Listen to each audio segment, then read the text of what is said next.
Shopping போய் வரலாம்.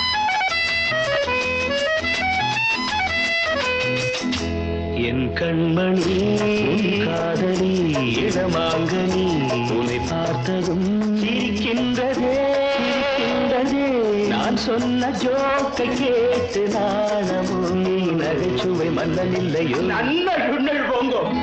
என் மன்